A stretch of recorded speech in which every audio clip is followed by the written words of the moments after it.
ជួយបាទជួយអត់ជំនួសបាទកុំឲ្យបងប្អូនទាញលិញបាទហើយគោខៀវមើលផ្លែខ្ញុំស្មានថានេះដែរបាទកីឡាករជឿអ្វីបាទជឿអ្វីដែរបាទជឿអ្វីទាំងពីរបាទជឿអ្វីទាំងពីរមកដូចគ្នាបាទសូមលើកដៃឡើងទាំងពីរចូលគ្នាមួយបាទសូមស្ដាប់លក្ខណៈការហាមវាយមុខហាមវាយកូនត្រណាបាទចាប់ដើម1 2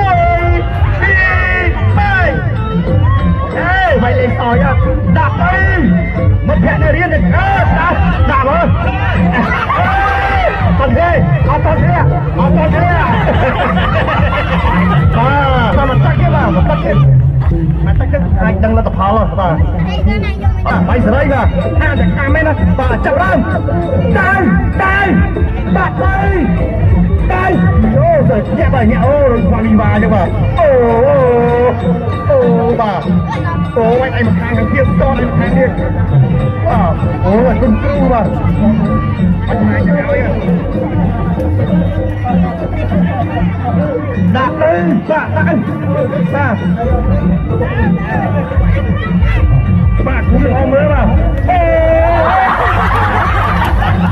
អត់តដល់លទ្ធផលដែរបាទមួយទឹកស្មើឥណ្ឌាបាទគាត់មកពីឥណ្ឌា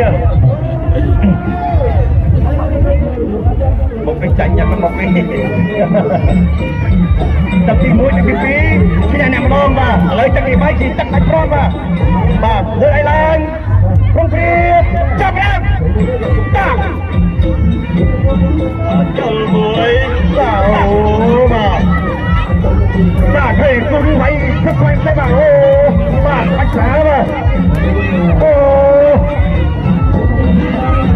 បាទបាយហើយ